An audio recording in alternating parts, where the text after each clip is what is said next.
All right, ladies and gentlemen, we are going to do one of the bonus features from The Devil in Me. And this was in my broadcast from March 30th, gameplay wise, but the audio didn't come through because I was having some internet issues. So here it is again in its entirety with sound. This is from Dark Pictures Anthology's The Devil in Me.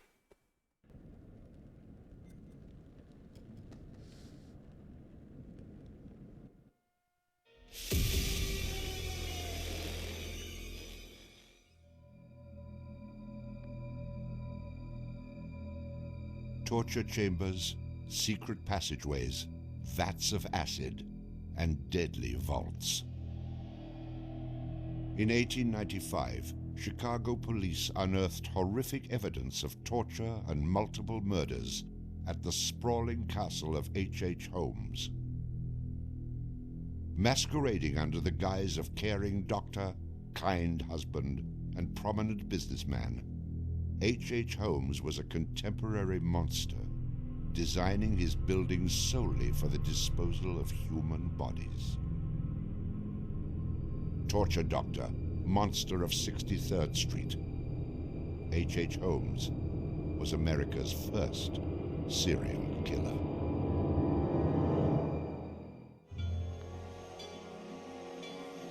Just south of Chicago, the suburb of Englewood was thriving with commerce. The train station itself had 9 leading lines of railway and over 100 trains stopping there every day. No other suburb of Chicago had this luxury. Dr. Henry Howard Holmes, a pleasure to meet you. Arriving in Chicago, Holmes finds work immediately at the E.S. Holton drugstore, located at the southeast corner of 63rd and Wallace in Englewood. Several months later, Everett Holton dies of supposed natural causes. Then Claire Holton, his wife, disappears after selling the drugstore to Holmes. Owning the drugstore, Holmes had a steady flow of cash. He would often purchase and resell goods and properties under his numerous aliases. In addition to scamming creditors, Holmes obtained his funds from other phony inventions, such as a mineral water elixir, which in reality was obtained from the city's water supply. 1888, Holmes secures a lease on the vacant property across the street from the drugstore, the southwest corner of 63rd and Wallace. It is here that Holmes will make his horrific dreams come true. He will construct a building for which the entire world will remember him. Fantasies start very young, and so what he did then was he took a step furtherance of his fantasies to make it reality. And probably, if we had done a little bit of investigation back then, we would have seen things like his plans, but not just plans for a building, because we'd expect to see architectural plans, but plans for his torture rooms. For the suburb of Englewood, the building Holmes is erecting at 63rd and Wallace is a massive construction project. Day after day, passers-by stop to gaze at the spectacle of the many laborers working together to create a magnificent new edifice in their neighborhood. Englewood residents were so impressed with the massive building that they named it the Castle. From its outward appearance, it seemed rather normal. But like the duality of Holmes, the exterior and interior of the building were extremely different. Holmes himself was the architect of the building. He was the only one who knew its design. There was this constant turnover of workers on the building. He would hire a mason to put in a wall and then fire the guy, or hire somebody to put in part of a staircase and then fire him. And there seemed to be several very sinister reasons behind that. One was he managed not to pay a lot of these people because he was always claiming that they were doing incompetent work. But the other, much more insidious reason was that no one except him really had a clear idea of what the structure of the interior of the house was. He had a huge bank vault installed in one of the rooms. And the way he did it was he put the vault in first while the building was under construction, and then built the room around it.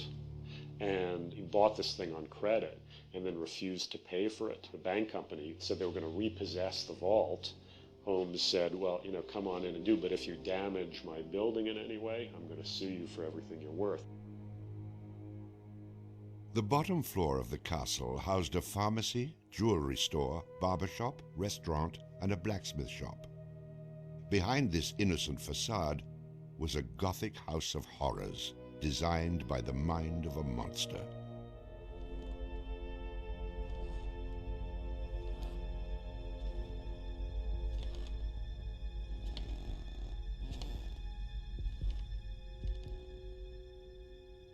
The third floor seemed innocent enough, containing rented rooms, legitimate offices, and Holmes's own bedroom.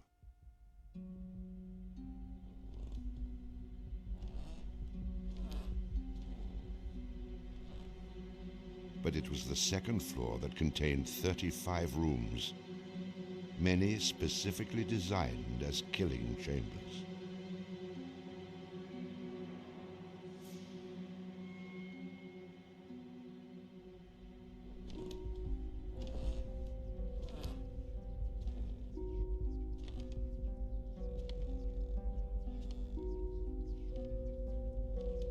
Disorienting unsuspecting victims, the labyrinthian construction contained numerous staircases and doorways that led nowhere.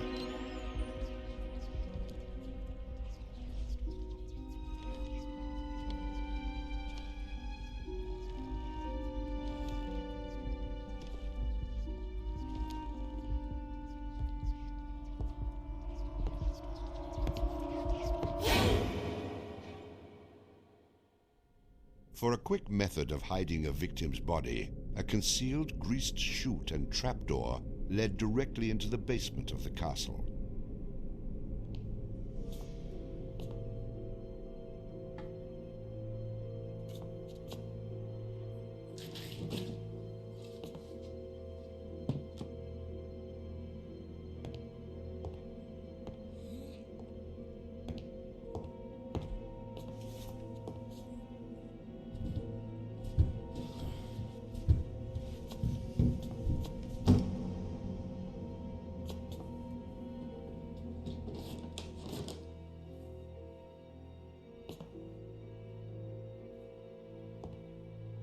The basement held the most terrifying rooms, resembling a medieval torture dungeon.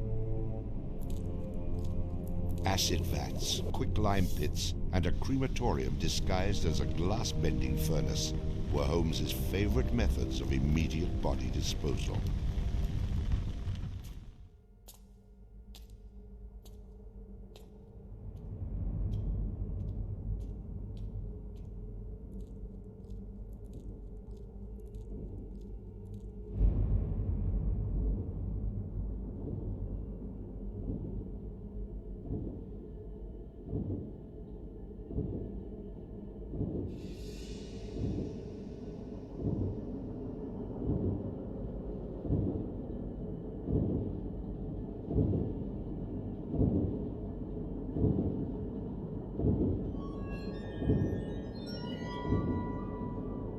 After cleaning and mounting their bones, Holmes would profit from his victims by selling their skeletons to local medical schools and universities. Holmes would make a killing in Chicago, financially and literally.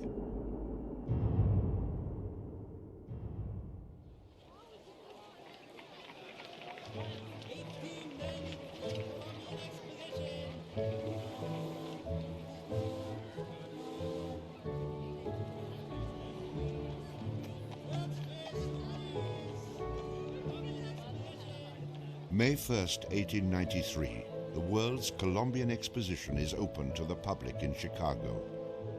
Spanning 600 acres, sprawled out along beautiful Lake Michigan, the magnificent fair is a monumental sight to behold. over 20 million people from around the world would attend the dazzling World's Fair between May 1st and October 30th, 1893.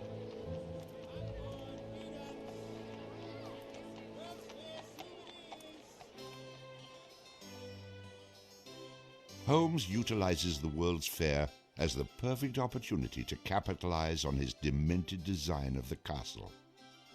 Located only a few miles from the World's Fair, Holmes's castle was perfect lodging for tourists. Holmes decides to rent rooms to visitors of the fair. He entirely renovates the upper floors of the castle, bringing in the most modern furnishings and luxuries, all purchased on credit, which Holmes had no intention of repaying.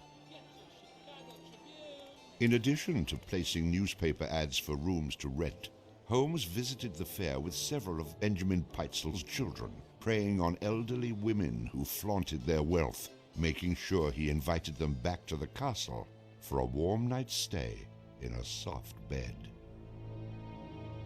They're not calling their relatives, telling them where they're at. They just know that they're going to Chicago to see the Columbian Exposition. Perfect victims, because they're unknown in the city. Their relatives, wherever they came from, know that they were coming to Chicago, and they never came back. Now, how do you start to find them? They don't even know where they stayed. Perfect, easy victims. I'm sure some of them got in and out of his place with no problem. And others, they walked in and they never checked out. Some of the rooms had been completely lined with asbestos to make them soundproof. Hidden in Holmes's office was a master control panel which connected to gas lines leading into airtight sleeping chambers. Holmes would lead his victims into the rooms, lock them in, and turn on the gas, asphyxiating them while watching their demise. Let me out! Holmes, let me out, please! Holmes! Holmes! Holmes, please! Holmes! At the height of the World's Fair, Holmes masterfully juggles his castle businesses, renting rooms, dodging creditors, selling skeletons, and attending to the needs of the many women in his life. I have had many young ladies in my employ, most of whom are still living in and about Chicago, whose parents and friends know only too well that far from being their seducer, I have done much to materially help them in their narrow lives. Being a personable, attractive young doctor and businessman, Holmes won the hearts of many women throughout his life. At one point, Holmes managed to secretly have 3 wives, each never knowing of the others. In 1890, Julia Connor became Holmes's employee and mistress, living at the castle with her daughter Pearl. When she became pregnant and demanded marriage, Holmes agreed on the condition that she allowed him to perform an abortion on her. She agreed. Neither Julia nor her daughter Pearl were ever seen again. Just a week later, Holmes sold a clean, articulated skeleton to the Hahnemann Medical College for nearly $200. In 1892, Holmes acquired another mistress, Emmeline Sigrand, and employed her as private secretary.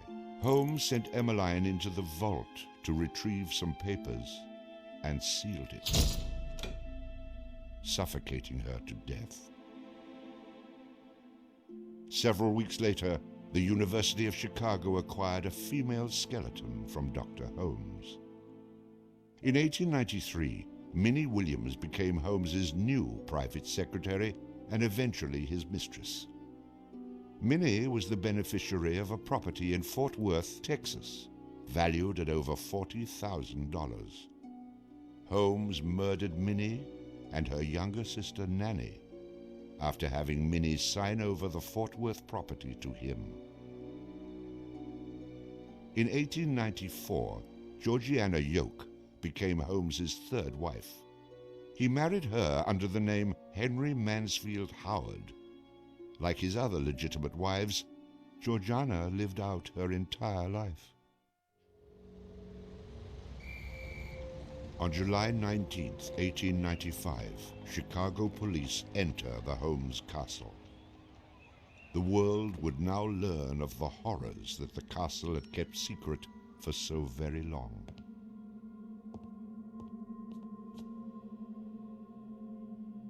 As disoriented detectives and police searched the upper floors of the castle, the true depths of Holmes's evil were waiting in the basement.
Among the death devices in the basement of the castle, investigators find piles of mixed human and animal bones, bloody women's undergarments, and a wooden dissection table saturated with dried blood.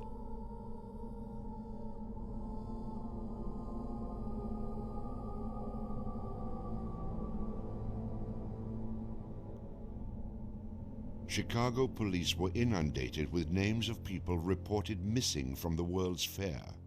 50 missing people were eventually traced to the Castle of Horrors. The evidence, blood and bones found in the basement posed a problem for 19th century criminal investigative techniques. It was very difficult to go and identify even the bones as being human in origin, because with the very small fragments you didn't have enough of the identifying characteristics to be able to make that ID.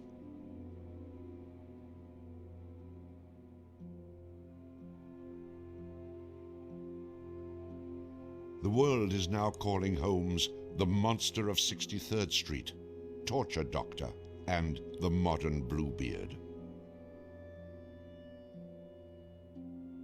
Overnight, Holmes transforms from arch-swindler to arch-fiend.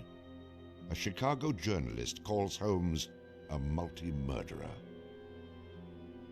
The Holmes case generated this incredible amount of national attention and really international attention.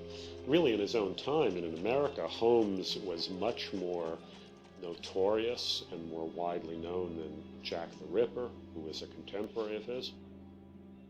Then as now, people were very, very fascinated to sort of visit the sites of these terrible crimes.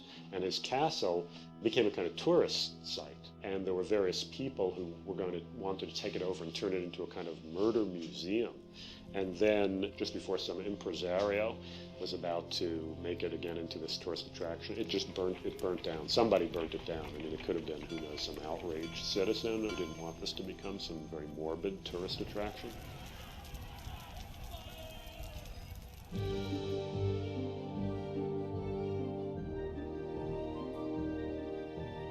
Holmes's trial was kind of the O.J. Simpson trial of the day. It just generated this huge amount of publicity. The case had become a kind of national obsession. Of course, there wasn't CNN or Court TV back then, so it couldn't be covered quite as relentlessly, but it was covered very, very extensively. There were true crime books and pamphlets and all kinds of stuff.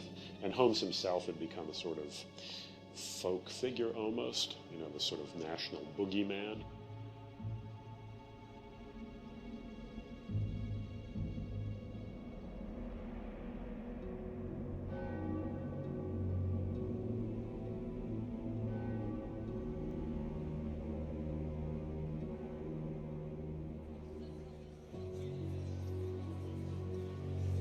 The courtroom fills for the final verdict to be read.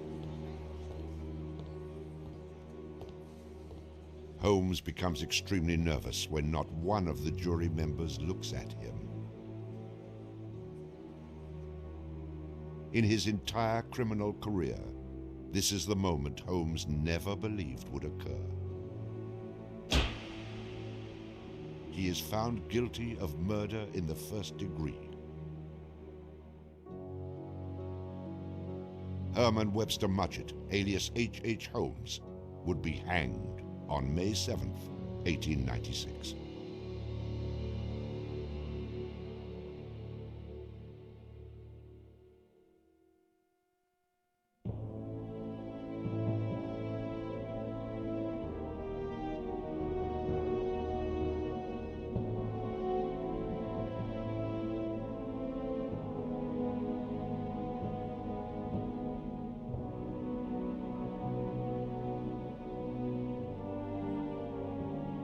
While Holmes was in jail, awaiting the execution of the sentence, he was made an offer by William Randolph Hearst, supposedly for a significant amount of money, to provide his confessions. Holmes, who had already issued at a half a dozen completely self-contradictory versions of his crimes, clearly at this point felt he had nothing to lose. He was going to die anyway. In this confession, he did a complete about-face and portrayed himself as the worst monster who ever lived. He just basically confessed to every crime anybody had ever suspected him of and threw in a few more for good measure. He's reliving the fantasies after the fact now. He's reliving the fantasies of things that he did. She was very willing to do this, and prepared to leave the vault upon completing the letter, only to learn that the door would never again be opened until she had ceased to suffer the tortures of a slow and lingering death. The partial excavation in the walls of this room found by the police was caused by Latimer's endeavoring to escape by tearing away the solid brick and mortar with his unaided fingers. I closed the door and turned on both the oil and steam to their full extent. In a short time, not even the bones of my victim remained. It was the footprint of Nanny Williams that was found upon the painted surface of the vault door, made during her violent struggles before death. Only one difficulty presented itself. It was necessary for me to kill him in such a manner that no struggle or movement of his body should occur. I overcame this difficulty by first binding him hand and foot, and having done this, I proceeded to burn him alive by saturating his clothing and his face with benzene and igniting it with a match. As soon as he had ceased to breathe, I cut his body into pieces, and by the combined use of gas and corn cobs, proceeded to burn it with as little feeling as though it had been some inanimate object. I immediately took them to the Vincent Street house and compelled them to get within the large trunk, through the cover of which I had made a small opening and ended their lives by connecting the gas with the trunk. Then came the opening of the trunk and the viewing of their little blackened and distorted faces. Then the digging of their shallow graves in the basement of the house. The ruthless stripping off of their clothing and the burial without a particle of covering save the cold earth.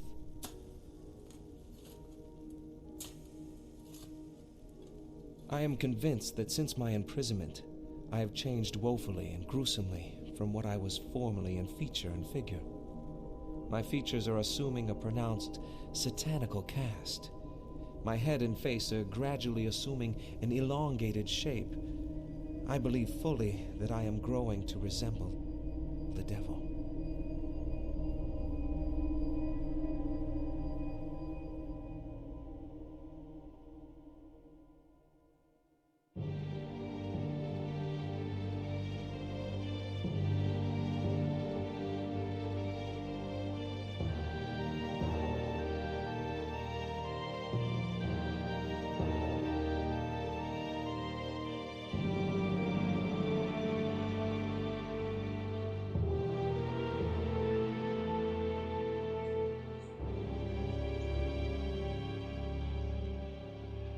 on the gallows. Just before he died, he recanted. He claimed that the confession that he had published was a complete fabrication. The extent of my wrongdoing in the taking of human life consists in contriving the killing of 2 women that have died at my hands as a result of criminal operations. That is all I have to say.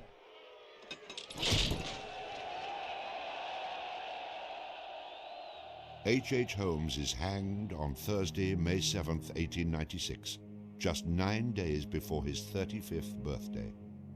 At 10:25 a.m., he is pronounced dead. He was very concerned that after his execution, his body would be dug up either by medical men seeking to dissect his brain and find out what made him tick, or just ghoulish sort of, souvenir hunters. And he requested that he be buried within a big slab of concrete, which he actually was. One of the things about Holmes is that nobody knows for sure how many people he actually killed. Although in my researches, which were pretty, I feel, thorough and extensive, it seemed very clear to me that he murdered at least 9 people. There have been stories that he killed 50, 100, countless people, particularly in Chicago at the height of the World's Fair.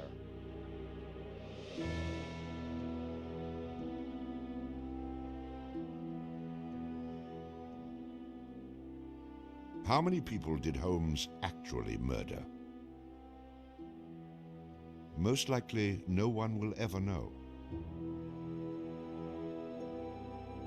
Holmes and the many other people that came in contact with him are long gone, having taken the answers with them to their graves.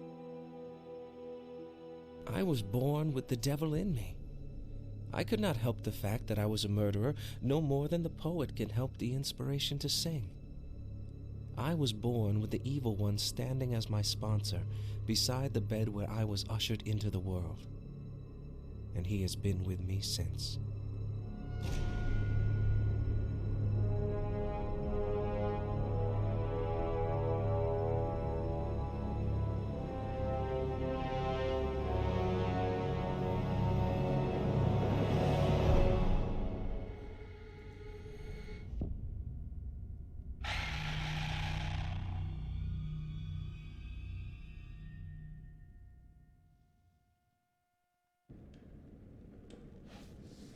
We'll go next to the making the murder castle. Not sure if it's the game or if it's if it's the actual building, but we'll find out right now.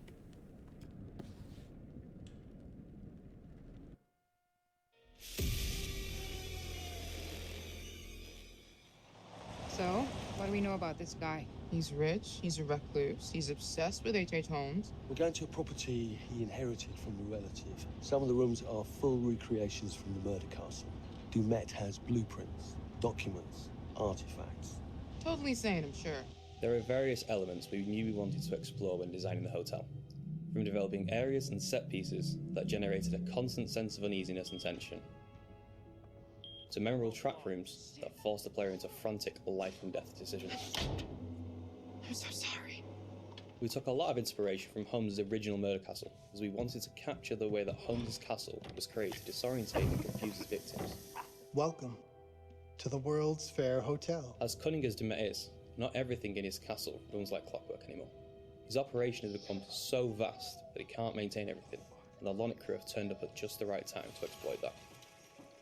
The production design for the hotel needed to reflect the original design, utilising a Victorian-style facade and castle turrets, interiors with ornate mouldings and panelling, being made larger to accommodate the game's intention to be used as a vast labyrinth to create fear and horror. This included the hidden rooms, sliding walls, trapdoors, and secret basements, but with extra central monitor rooms and death rooms, all hidden from the guests, providing multiple layers and multiple levels to explore, unveiling the horror within.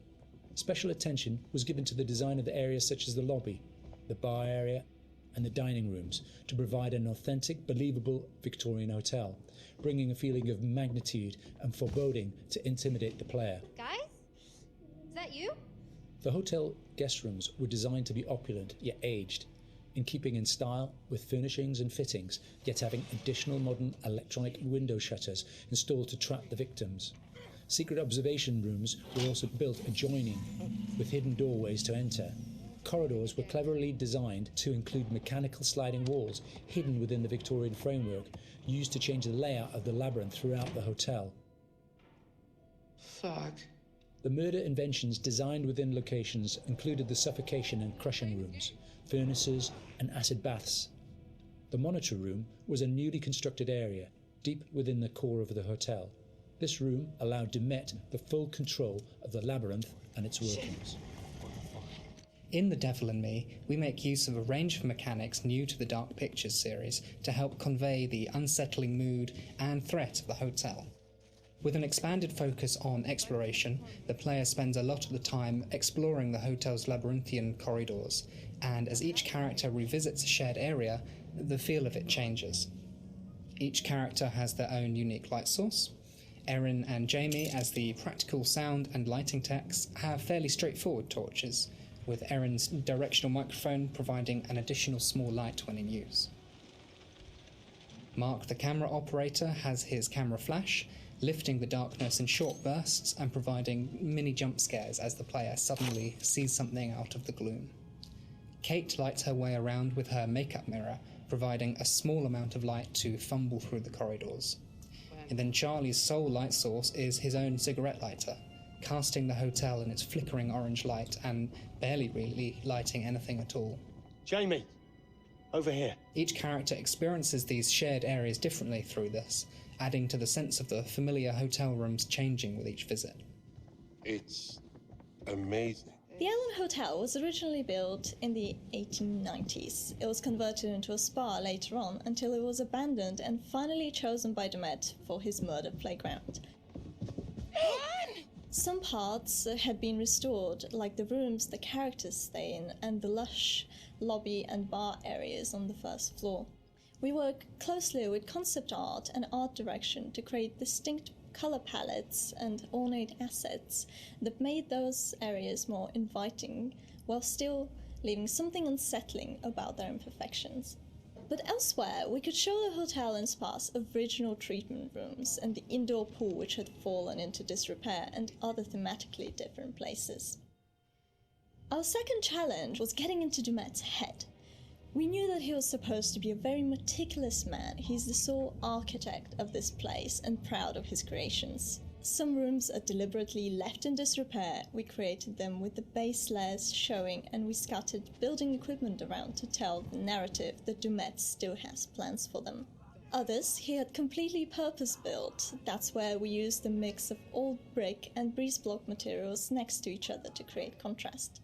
And on top of that, there are traps everywhere. Some of the most interesting areas to create were the ones which were supposed to be off-limits to hotel guests. We wanted to show the stark contrast of his personal space versus the one he hunts people in. The team went as far to even design Dumet's handwriting, and we used that on boards and documents to show more of his personality. There's storytelling in every small detail. Lighting in Devil in Me is a bit different from the previous Dark Picture games, since we have more explorations and more playable areas in the game for players to freely explore. We had to slightly adjust the way we used to do lighting by adding some new stuff, such as adding more guide lights in the environment for direction, or add some interactable light fixtures that you can trigger on and off by walking closer or away from them. So there are 4 types of lighting styles in the hotel. The first one is the regular hotel areas where everyone should feel safe and cozy. We try to use more bright, warm color lights with different elegant light fixtures. And the second one is the areas that are either under constructions, used as Dumet's workshop, or places only lit by moonlight or should be pitch black. We used cooler temperature lights or even blue lights for these kind of areas with very low light intensity and very heavy volumetric fog to enhance the claustrophobic vibe and to elevate the tension. So the third one would be the control room where Dumet watches and controls all the activities in the hotel. We want this room to be especially bright, like an industrial warehouse with a cool, eerie mood to separate it from the other rooms.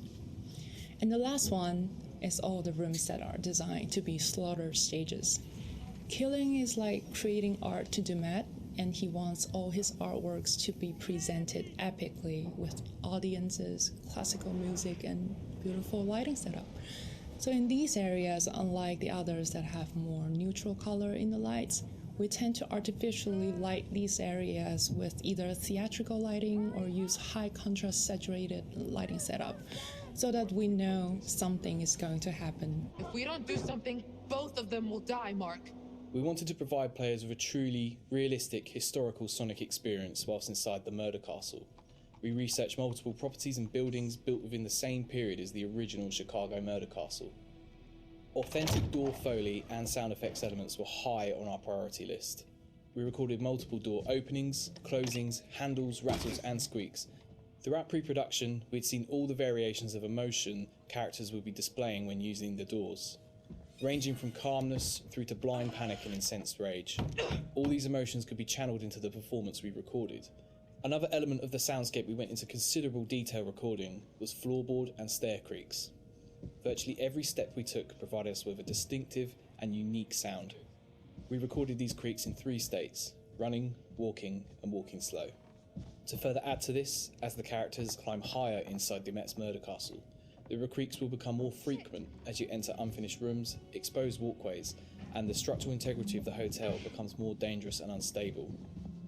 In terms of the music, we chose various 19th century pieces of classical music and opera to accompany the murder scenes.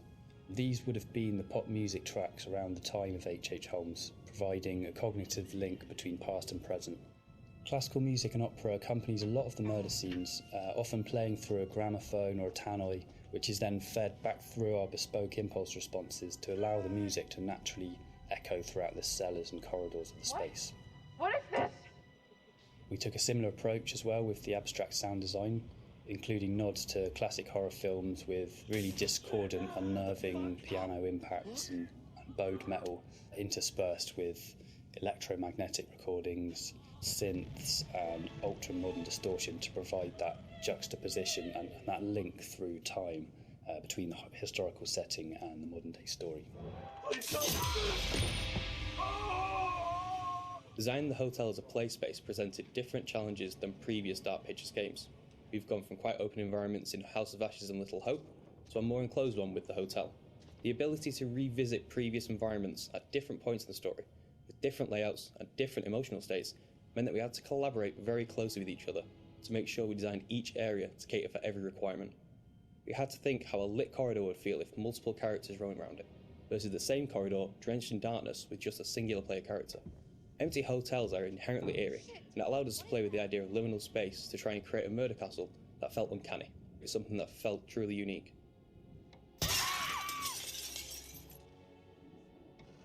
It's me! Get in here! Jamie? Thank God.